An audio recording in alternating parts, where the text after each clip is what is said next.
Welcome, Brian. Welcome to Funding Pips channel. Firstly, I want to congratulate you about your second payout in Funding Pips.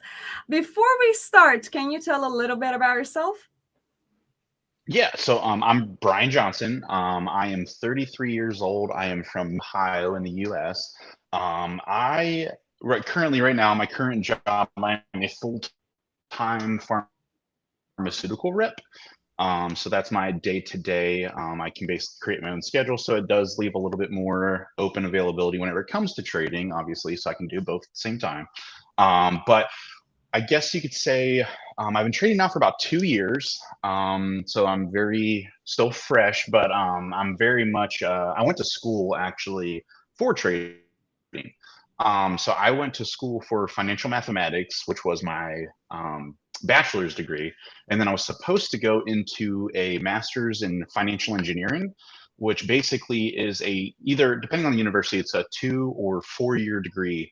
And basically what they do is after they go through the entire degree, they basically throw you, it's a direct link to the Chicago Mercantile Exchange or the New York Stock Exchange. So it's kind of a direct route to it. But unfortunately, I had a I had a mishap. So 2 weeks after I graduated, I guess my counselor called us and said that they were no longer bringing the program to fruition. So basically, I was ready to go, and they decided to rip that rug out from underneath me. So I was like, oh my gosh, all right, well, I'm about to graduate. I need a job. Like, I need to go somewhere. So I was currently working part time at an industrial sales. It's a business. It's called Fastenal.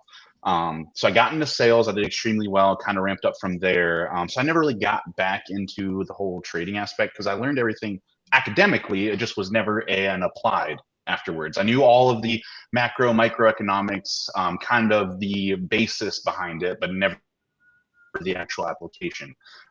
So about 2 years ago, I got into a network marketing company. I was just I wasn't there for the network marketing. I was basically there because I wanted to apply everything I learned and actually get back into trading. Because I always wanted to, just didn't know how to get back into it. And that kind of helped open the door to meeting other traders and getting into the actual trading community. And that's where I met, I guess you'd say, my mentor, where I learned my trading strategy from. And then I kind of just obsessed over it because I'm a very simplistic person, and the strategy is very simple. So I just stuck to it. I basically obsessed over it. And within a matter of actually a year and a half, was when I started becoming profitable through prop firms. So. That's actually perfect. So, studying finances, do you think it helped you along the way? Oh, absolutely. Because see, like I have me and a buddy of mine, we have a free group that we basically offer free education, free everything, just because we believe, especially in this trading industry, it's a dirty industry, unfortunately. There's a lot of people out there that want people for their money. They're going to charge them through the roof for a simple, you know, tutorial to trading or their strategy, and you never really learn anything. And it's upsetting. So like the one thing I want to help people do is to try and get away from having to go through that experience. So if I can help guide them before they have to do it, it makes me feel better knowing that they don't have to go through what I went through. Um, so basically, I guess you'd say, well, what was the initial question? I kind of got off track there for a second. So the initial question was like studying finances help you in your trading Oh journey, yeah. So which you yeah, answered already. correct. Yeah. So correct. Yeah. So basically, I was able to help educate people because I feel like the one thing that really helps, because you can look at charts all day, you can understand structure and whatnot, but if you don't understand the news or what it actually means or what each category is between CPI, PPI, federal funds rate, GDP, like all of those things, you really don't get a grasp of understanding like what power it can do to a currency or why it goes in this direction and then say assets go in the opposite. So if you have a better correlation of understanding why something does something, it makes trading that much easier, because then you get the overall grasp of why price movement does that, or when say something's being manipulated. Like if the news is good and it's going the opposite direction, obviously there is either a manipulation going on, or it's just a good indicator of like, I should probably stay out and not trade that day. So That's actually very interesting to hear from a trader, because a lot of traders nowadays like trade like using smart money concepts, like they use price action, but you also care about fundamental analysis, as I can understand the things you're saying. So I think it's very interesting. I think it's really important to learn about macroeconomics to interpret the news and like prepare yourself for the next positions as well. So very interesting to hear, actually. But like you sound like you've been studying finances and the markets for a long time, but outside of that, what do you do in life? What are your hobbies outside of trading? Are you currently working full-time? Yeah, so I'm currently working full time. So I am a full-time pharmaceutical rep, but hobbies wise, I think that was one of the things as you become an adult, you get a lot of, between work, life. I'm married. My wife is pregnant, so we actually have a baby due in January. So a lot of times, Congratulations on that.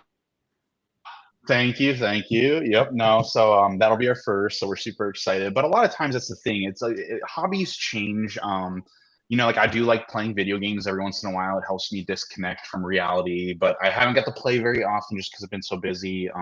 I do enjoy a good movie, like watching movies, television shows. But I've been really trying to focus my hobbies around my daughter coming. So like me and my wife, we bought a camper. So we've been getting used to like doing that every weekend just because I want her to be able to, be a kid, go outside, play, not necessarily be zoned into electronics or anything like that. Like I still want her to be a kid and have an imagination. So that was one of That the makes a lot of sense. things. Yeah.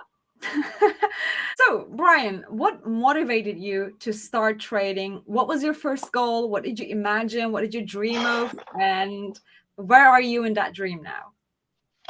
Well, so what motivated me was obviously, I went to school for it. So I was like, I want to apply what I went to school for. Obviously, having the financial math background of everything helped in life because obviously understanding finances was great.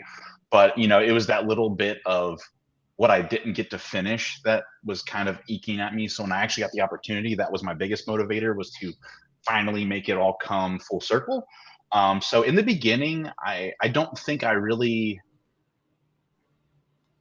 knew what I was getting myself into at the start. I knew it was gonna be challenging, which isn't the issue. I guess it was more or less the industry itself. So obviously I had to learn to, not trust everybody, when it sounds too good to be true, it most likely is. But just, all I don't like to use the word because not everybody's the same way, but like understanding scamming, people who are scammers, or, it's who not to follow, who to follow. So it was a very bumpy road in the beginning. But then I kind of learned trading. Obviously, you can look at charts all day. I was a bodybuilder for 15 years. So like, people always say the gym's a big part of it. And honestly, it does play a part, but most of it's diet. Like I think of the same way to trading, I personally believe that trading is 10% charts and 90% psychology. I'm just a firm believer in that. And I think that was my hardest thing to understand because my strategy was going well. It was just understanding, like I would almost say like, because I always say this, trading makes you a completely different person. Like it humbles you in the most absolute way possible. It makes you realize that, whether you're a perfectionist or not, you have to understand in life, nothing's perfect. You have to learn how to lose. You're going to have bad weeks. You're going to have a bad month. So for me, it was breaking that barrier of, releasing greed, not shooting for the moon. I'm not like, it's not the get rich quick scheme. I treat trading now, and it took me a while to understand it. I've always understood the finance part behind it, but to understand that it is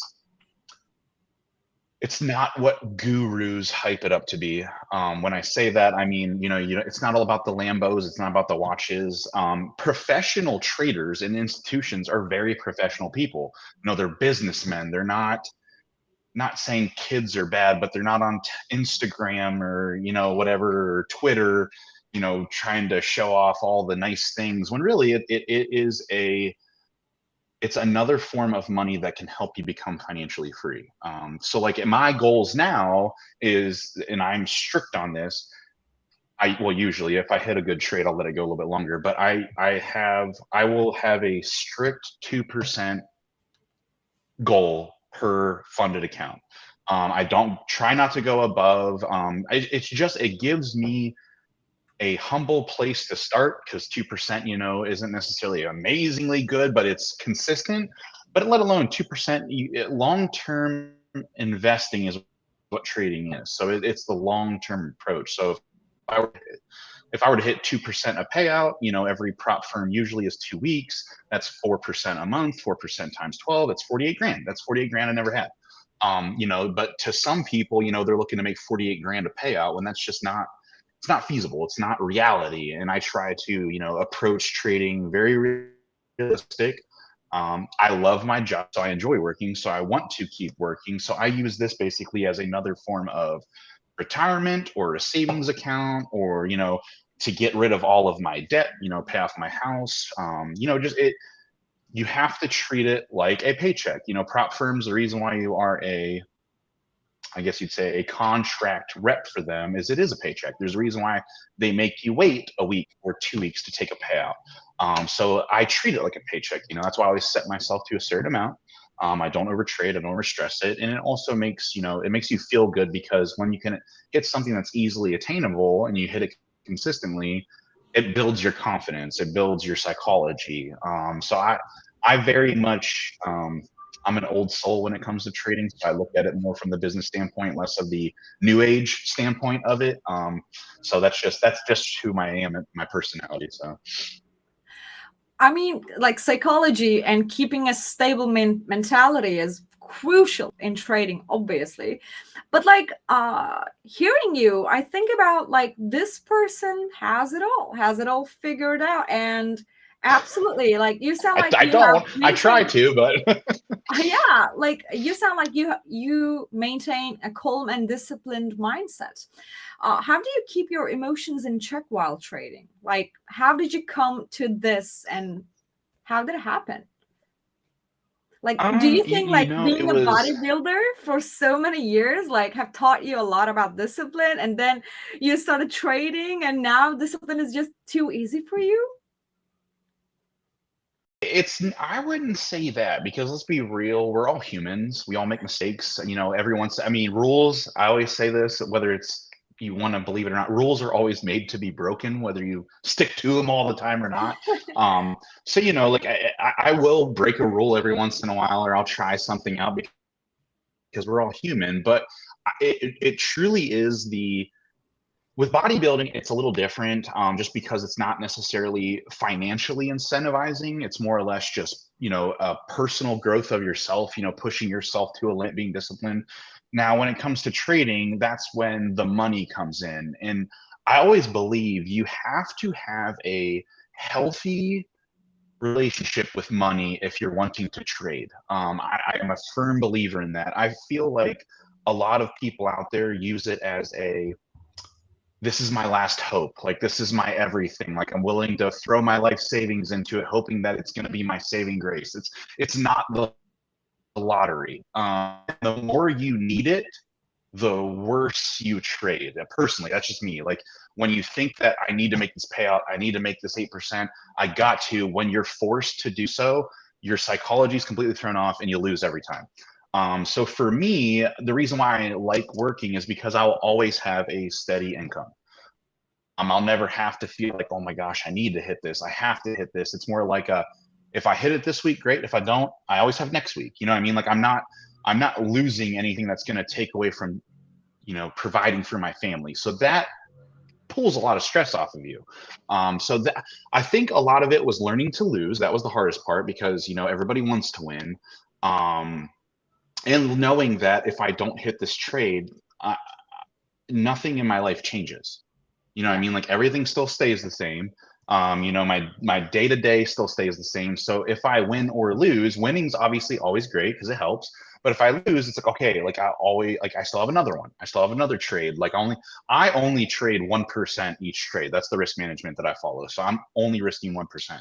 So if I, you know, if I'm usually anywhere from a 50, no, let's say maybe a 65 to 75% win rate. So if I, you know, if I'm hitting that many times, then most likely if I lose one and then I hit a 2 to 1, all right, well, I just made back in over 1%. So like I look at it like a, you know, an odds kind of situation since I am mathematical. So I tend not to worry because there's always another opportunity. The markets are never gone. It's not a rush. So you have to, you, this is going to sound really, really funny, but you have to be mature enough in life to, I personally believe, to be a good fundamental trader. Only for the sole fact is if you have that unhealthy relationship with money where, you know, you have to have it or you need it, or I want to buy a Lambo or I want to buy this, it's like you're already starting off with a really, really bad mindset. And that's usually why a lot of people, you know, struggle, or they'll lose all the time, or they're trying to hit bigger percentages, or it's a very, it's a very mentally challenging profession. It's very humbling, but at the same time, it takes a lot of growing as a human to do. Exactly. Like you said it perfectly. It made great points actually.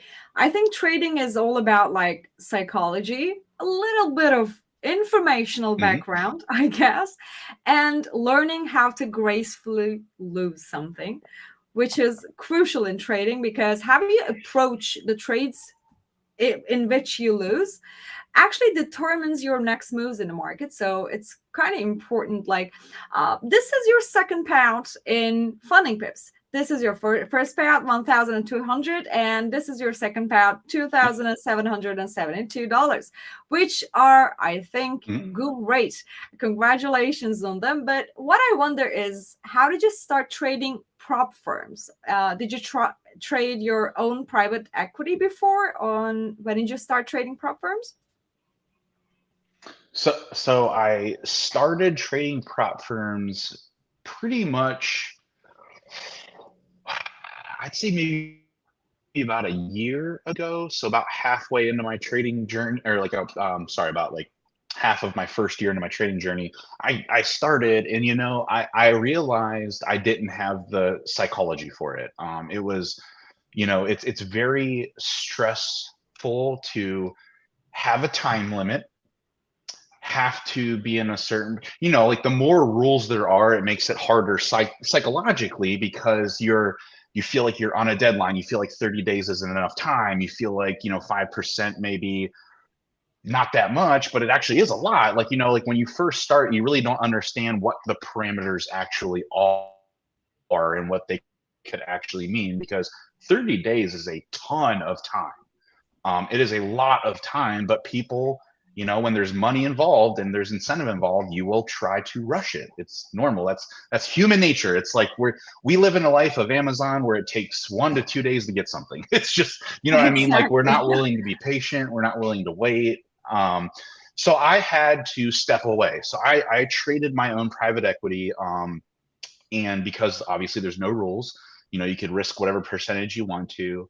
And I had to learn how to not only lose at prop firms, but lose at my own equity trading to really understand that no matter where you go to, you're going to lose. And you have to respect that and you have to understand it. And it took me to the point where I got funded a couple of times, didn't make a payout. So that was my learning experience for that. And then it came to about last December, yeah, about almost a year ago, I really hit like a mental wall. Like that was my breaking point. I was like, do I keep doing this? Do I keep putting more money into it, or do I walk away from it, or do I need to take a break? So I actually took a break in mid-December till about mid to late January, and I came back, and I don't know why, I just woke up differently when that came to. It was just I didn't stress. Like, I didn't focus on it. I didn't obsess over it. I just treated it like it was there. I know what I need to do. I made a strict trading plan that met my psychology for it. And then I tried to approach it again. And next thing you know, I got funded. I made a couple of payouts, and then I lost it. But then I would, I figured, okay, what did I lose that? Where do I need to go from there? So it took me to about June, I think June or July of this year when I got funded, and I've been continuously funded since then. So it does take, we as humans, we do tend to obsess over things sometimes, but you do need to pull yourself away from it to, come at peace with, you still have life going on around you. You still have your job. You still, like me, I still have my wife. So it's like, I needed to step away, realize what this meant to me, how badly necessarily I didn't need it, but I wanted to succeed at it. And I really, everyone always say make a trading plan. It's very vital to, because it's what helps best suit your psychology and what helps make you wake up day to day, not stressing about trading. So that was a big thing for me. But yeah, no, so I went from prop firms to private equity, and then I went back to prop firms when I came, with a lot more composure, a lot more calmness, not as, stressed out. Sometimes you just have to look at it from a big picture standpoint, because it took me a while to realize 30 days is a long time. And now obviously there's unlimited days in most prop firms, but that was just, you really have to understand the mindset before you really start doing well. I firmly believe, at least that was what happened for me. So Exactly. I think our viewers can actually learn a lot from your words, because it's important to keep a calm mentality while trading. And it's okay to take a break, because even you get to the funded phase, like you can lose your account. That's still all right, because sometimes it's not about your talents. It's not about your point of view in the market. It's just about your psychology, how stubborn you are, how much you want to make that money, how much you need that money.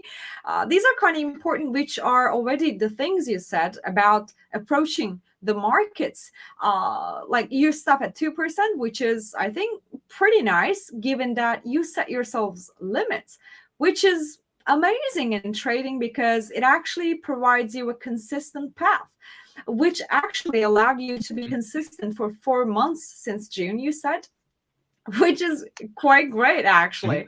So yeah, congratulations on that. And finally, like, it's a path, actually. So in order for Mhm. a new trader to get to your level, maybe, like, one has to go through the same things over and over again, because that's the learning curve. So yeah, I totally understand what you're saying. And so you've been trading prop firms for a long time now. I can get that. Like, you started with prop firms, you stopped it, and then come back again. Would you recommend funding pips, and why? Yeah, absolutely. Just because, well, I'm a firm believer in a good, how can I explain this? Because a lot of times prop firms, especially depending on who it is, they are owned by, certain gurus, or they're represented by a certain Forex guru or whatnot. I love a good company. I love a good foundation. I love a good CEO that speaks to the people or is there for the traders and not for the company. Because in the end, if we do well, they also do well. You know what I mean? It's an all encompassing thing. And I always believe in that whenever it comes to, say, customer service or an issue. So like my one big takeaway with funding pips was actually a very specific situation for me, because obviously, it's always good to have a stop loss. So don't ever take anything that I'm going to say differently from this. But when you become a consistent trader, you have a mental stop loss. So you don't actually apply one just because you know where you're going to cut your limits if you're watching your trade. Or if you do have to go away, you do set a stop loss. So when I first became funded, I made two mistakes, which were completely on me, not setting a stop loss in the first 60 seconds. Well, one of my stop loss situations was I took a trade at 459 with 50 55 seconds or 56 seconds left in the market. Like, so I had 4 seconds basically to enter a stop loss. So in my mind, I was thinking, well, if they have a 1 minute trading rule, then I hope that they give you like 1 minute after market close in case anybody hits a late day trade. But when I went into alter my stop loss, it said market closed. And I'm like, well, what do I do? Like, well, I was like, well, maybe after it opens back up at 6 p.m., maybe then I'll have my minute to close my stop loss. Well, it closed out and then I got the breach notification. So I was like, oh man, like I couldn't do anything about it. So I actually reached out to customer service. At first, you know, they were very strict to the rule, but then I explained it. I sent them screenshots of when I took the trade, showing that I had, I think it was actually 2 seconds to enter a stop loss. And they actually understood. So they sent it to management. So I believe Ercon was the one that actually reviewed it and then sent it back to me and said, obviously, you know, 2 of these stop loss rules, because I even said, I was like, 2 of them are on me. I will take full responsibility. I completely forgot. But he did state, he was like, but 1 of them you weren't able to. And obviously with the market being closed and the servers being closed, you never got the chance to. So they actually reactivated my account. And that was actually this account that I've gotten 2 payouts with so far. So it was nice that they actually took the time, reviewed it. Yeah, they reviewed it. And I even got a message back actually from the COO. So that was super awesome. He was the one who handled it. And obviously, you know, I learned my lesson. Obviously, I'd always set a stop loss now, but it was just nice enough for them, instead of just calling a breach rule and sticking to that, they understood that one of the stop losses I couldn't change. They understood it, and so they reactivated for me. So that shows a lot from a company that actually takes the time to investigate something. And yeah, I will forever be a promoter of funding pips for that reason, because it's nice to have that as backing from a trader to a company. It's pretty nice to hear those things. I think it's a cute experience from your perspective as well, and for Funding Pip's perspective as well, because it's an opportunity to connect with the trader and explain the rules, but also understand a person's mentality or a person's situation in a good manner, which is, I think, really important. So it's a good story. I have to tell you, I didn't know about this before. But like, how was your experience about the payout as well? Like the process, how long it took you to receive your payout after you requested it, and how was the trading conditions, such as spreads or slippage? How did you find it? Yeah, so the first payout was super fast. I was actually, because you know most prop firms usually take anywhere from like 2 to 3 days, but I had mine in about a day and a half. So it was extremely fast. Now obviously the second payout took a little time because that was in the process of the big CFTC situation. So that was when they were in the process of making just direct wire transfers. So I only had to wait a couple more days until that was set in stone, and then I got my payout. So I'm not in any rush. Obviously, I know that I hit because that's usually how I trade. When I hit my 2%, I just sit on it. Like even if it's like another 20 days to my payout, I'll wait. So I'm not in any rush to get it, but you know, they figured out a solution. The wire transfer went through, I got all my money. So it was great. And as far as when it comes to like spreads, because you know, like I'm familiar with Blackpool. I do like Blackpool. Spreads are great.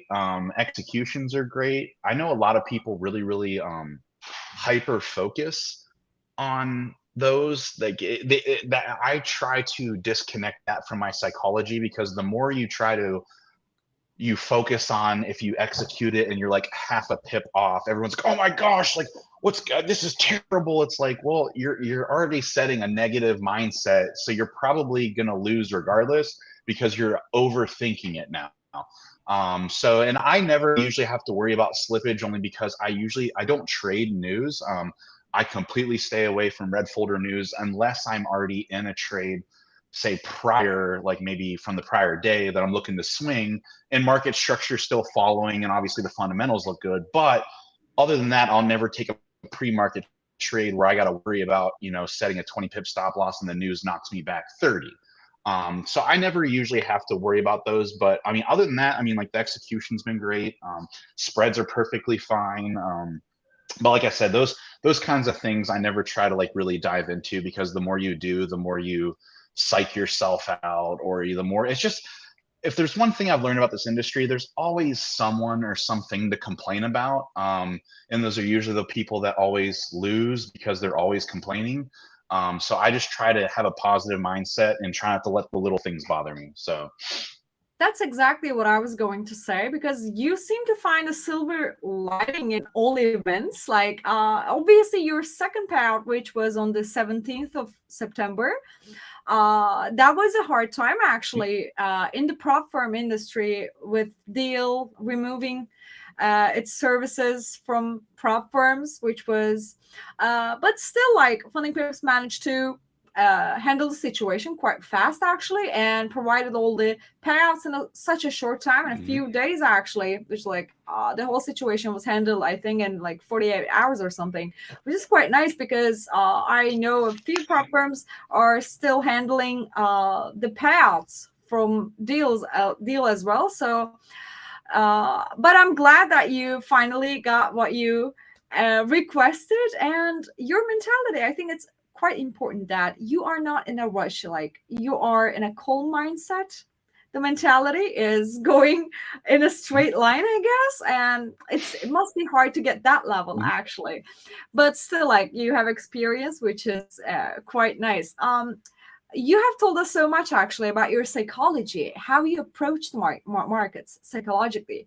But can you also tell us a little bit about your strategy to approach the markets in a technical way? yeah, so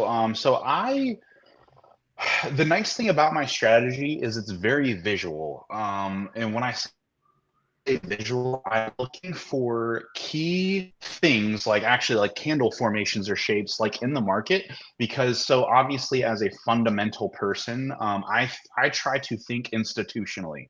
That's the way I paint the story in my mind, is I want to be where the institutions and are entering the market, because I want to take the ride with them. It's, if you can't beat them, you might as well join them, and you can't beat the institutions, whether, no matter how hard you try. So it's very simple for me. So I look for certain things, like I said, certain key candle formations, indicators. I call them institutional candles, or order blocks. So basically, it's easier for me in my trading strategy, because I'm not a price action trader, because price action can be very deceiving. And I'm not well, I am a support and resistance, but you'll find out when I share my screen for any trades. A lot of times institutional candles and order blocks that I'm looking for are at key support and resistance levels. So it's just another confirmation to me. So there may be a week where I only take one trade, because maybe the market's consolidating, and there's just not any opportunities for what I'm looking for, or there may be 5 trades a week. It really just depends.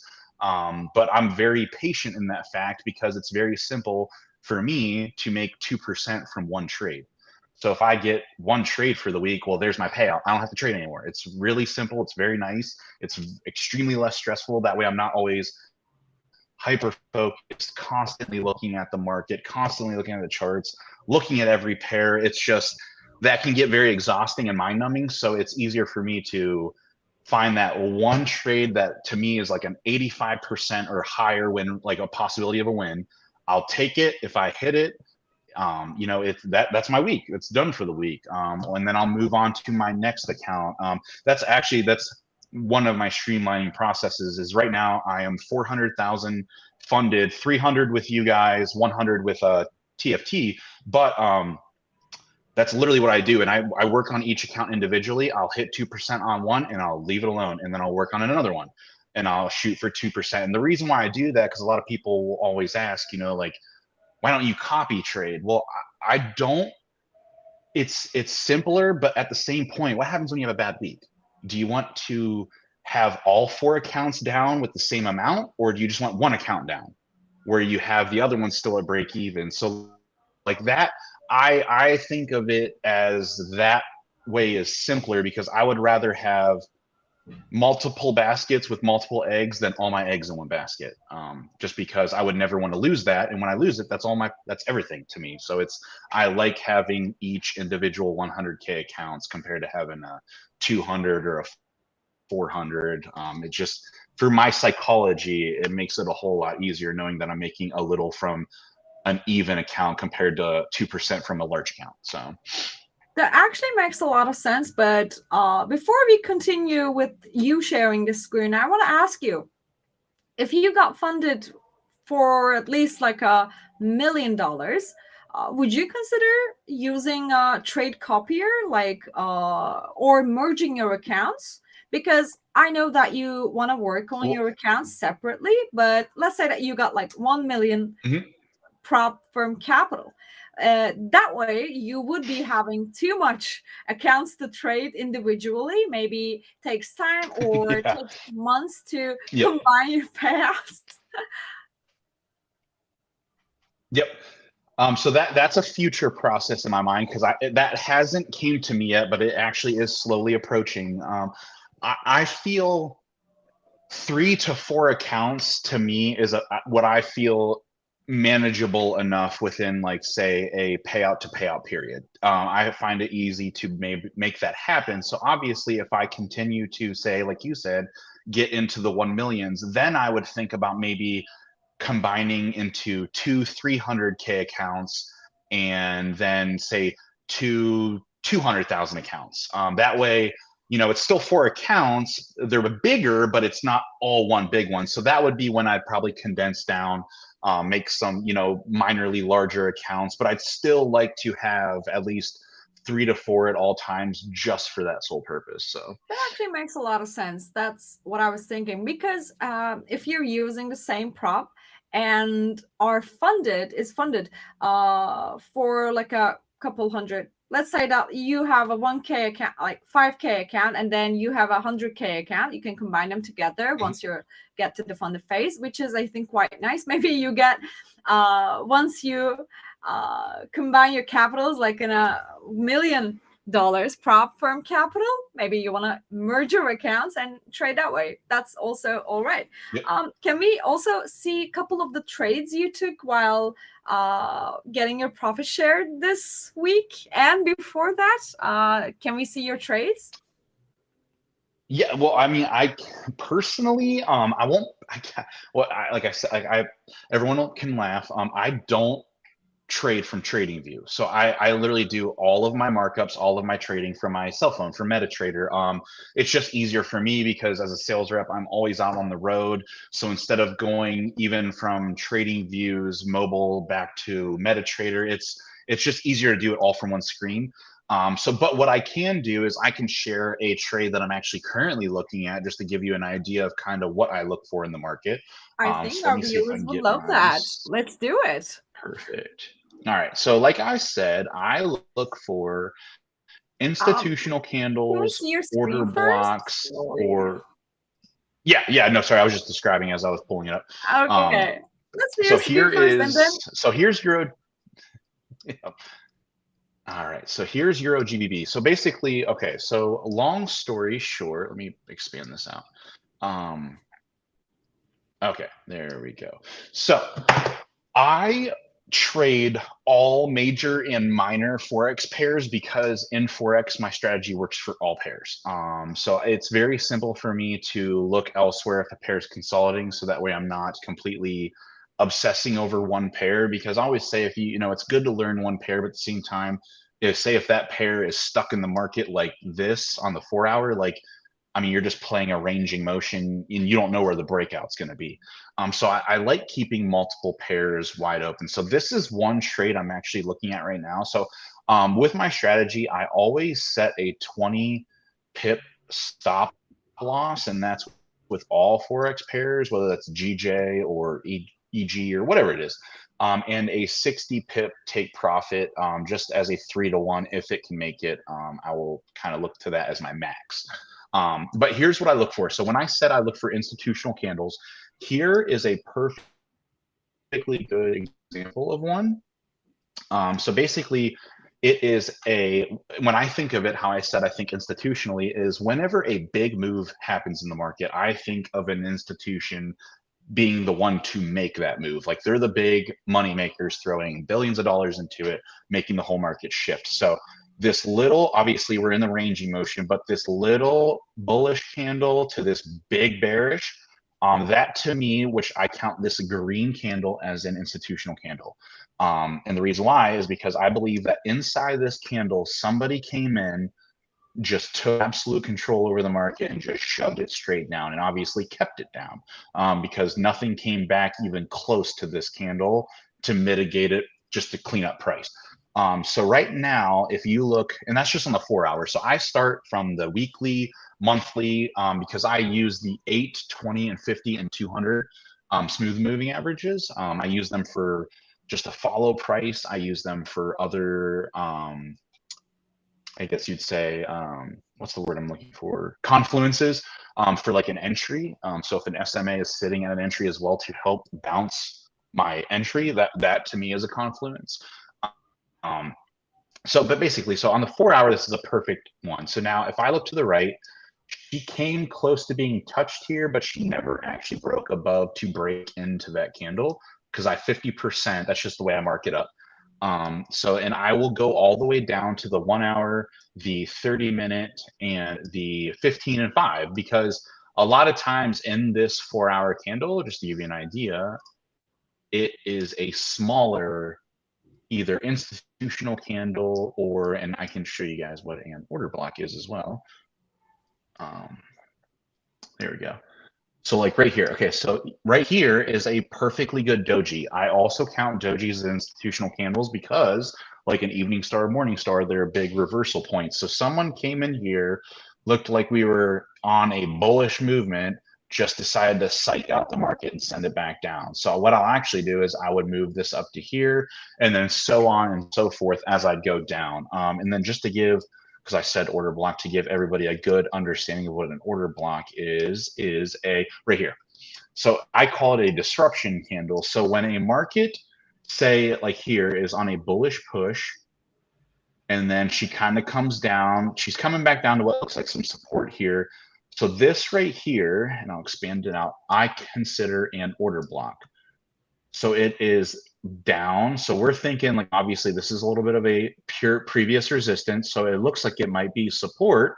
So she's coming back bullish, and then psych, she gets ripped straight back down. So somebody came in here and faked out the market.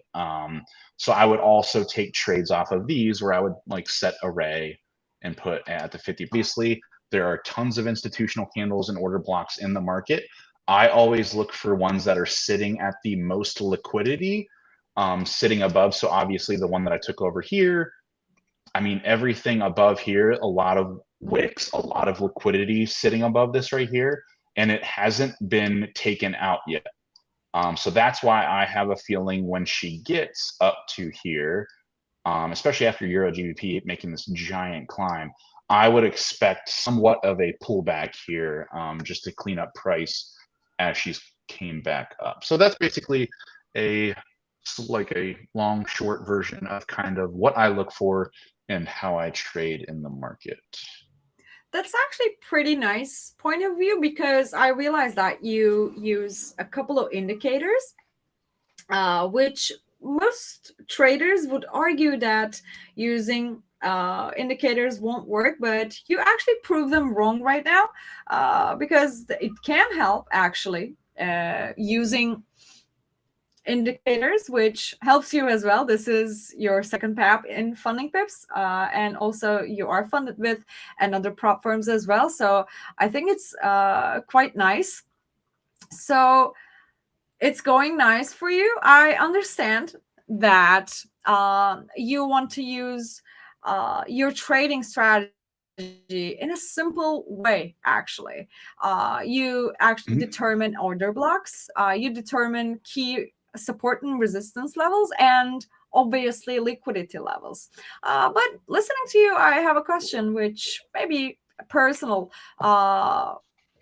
You're using liquidity as your take profit points, or just you wait for them to take to be taken out and then enter a position, because each way they can be used. But which way do you think it would help you most? Usually, and that's why I use smooth moving averages, is because they're good not only for looking for entries. So I mean, like I don't use, so basically I'll never take a trade off of just a smooth moving average. I need more than just one correlation. That's why I don't necessarily 100% trust indicators. I more or less use them for confluence. So whenever it comes to the entries, I will always look for the highest or lowest institutional candle order block. I will always take it, even if it sweeps past the liquidity over the wick. My 20 pip stop loss, as long as it covers it for me, then I'm fine. Because if she obviously blows through and keeps going, then she's basically not going to respect that resistance and just come back, hit as support, and keep climbing. But I do like using the SMAs as exits. So if I see that price is constantly, say, respecting the 30-minute 50 SMA, I will most likely look there to be my exit, just because if she keeps respecting it and keeps climbing off of it, and every time she touches it, it bounces higher, I have a feeling that when she hits that, she has a high probability of doing it again. So I kind of use those as a good way, an indication of exits, or say, hey, below me, there is an institutional candle or an order block that was made below me that may be the help to bounce it and keep it basically going back up. So that may be my exit as well. So I kind of use my strategy in the opposite way to look for exits compared to entries. So I totally get it. I also realize that you use 4 hour or 1 hour time frame to initially start your analysis, I guess, which is like a lot of traders use lower time frames and they might get lost between the higher time frame trend. What do you think is the best way? Do you have a preference, or do you usually trade in 1 hour, 4 hour time frame? So I will use the. So I will go all the way out to the weekly, because I do believe that as I've developed my trading skill, I've actually been able to develop somewhat of a swing style as well. I usually practice the swing when I'm working on challenges, not as much whenever on my funded accounts, just because I am only looking for 2%. So obviously, if I were to swing with a 20 pip stop loss and hit 100 pips, that's a good 5-1. But at the same point, like, I'm only looking for 2%, if not just a little bit above that. But I will look to the weekly, daily, and the 4 hour to see the overall trend, let alone to see where those higher time frame smooth moving averages are. Because on the higher time frames, when they hit those, they do tend to make a very big reaction. Most times, it's not always. But yeah, and then I will look for, say, the sniper entries in the 4 hour, 1 hour, 30, 50. I will go all the way down to the 5-minute to see if there's a micro 5-minute institutional candle, say, sitting in the wick of that 4 hour institutional candle. So that, to my idea, is where that institution first came in to start, to then move that bigger time frame down. So that's kind of how I view it when I see it, as a total. So I look at all time frames, because if you don't have the overall long-term time frame, then yeah, like you said, you forget and you lose yourself in the smaller time frames, where you need to always look at the bigger picture, especially in Forex. Because indices are one thing, but like Forex is the reason why I like to trade Forex is it's a lot smoother. Price action is a lot healthier. There's not a lot of manipulation. I mean, obviously news makes big impacts, but it's not like the Dow, where it like a lot of times I look at indices and they make no sense to me. It's just like they stress me out, because they like support and resistances get blown through left and right. But to most people, they're exciting because, like, the big gurus all trade the Dow, but like, I'm not a conformist, like, I try to be simple. So Forex to me is simple, where yeah, US 30 or gold looks fancy and it's cool because everybody else trades it, but I'm not here to be fancy and cool. Like, I want to know where it makes the most sense and price moves the most healthy. So how I view the market. That makes a lot of sense. You usually use multi-time frame analysis and go top to down, which is, I think, quite nice because that way you get to find your confluences that you constantly look for in the charts. Mhm. I think it's important. It's more guaranteed. Nothing is guaranteed in trading, obviously, but for us Hmm. to keep our psychology in check, to keep a calm mindset, I think it's important to find other confluences and lower and higher time frames as well. So I absolutely get what you're saying. But I want to ask you something as well, because a lot of traders, new ones, or a lot of traders who are learning constantly but still can't make it to the funded phase or the payout phase, what would you recommend to them? What would you say that can change their point of perspective? uh, I'm really curious about that, because I know that being funded is not enough to get a payout, because like you said and gave an example, Mhm. once you get funded you can still blow your account. It's totally fine, because it's all about psychology. So what would you advise to them? Yep. I would say find a good group or community that you can trust, that it's not toxic, it's not, you don't have it, it's very hard to explain because like I'm a very like I said, I'm very old soul, I'm very old school, so like I'm not hip, I'm not into the new age lingo, like that's just not me. But I will always help. I'm just that's I do unto others as I want done to myself. So obviously if I was a new trader, I would love for someone that I could trust, help me to better understand the way they did, but I didn't have that. So I had to learn that myself. So that's why I make it my goal to help other traders that way. But I always say find a good group or a good community. Like me and my buddy, we have a great community. We have a great Telegram group where it's just all positive. Everybody asks questions. We share advice. It's just a very healthy community. It's always positive. There really isn't any negativity. But at the same point, the number one thing that helps is cut out the noise.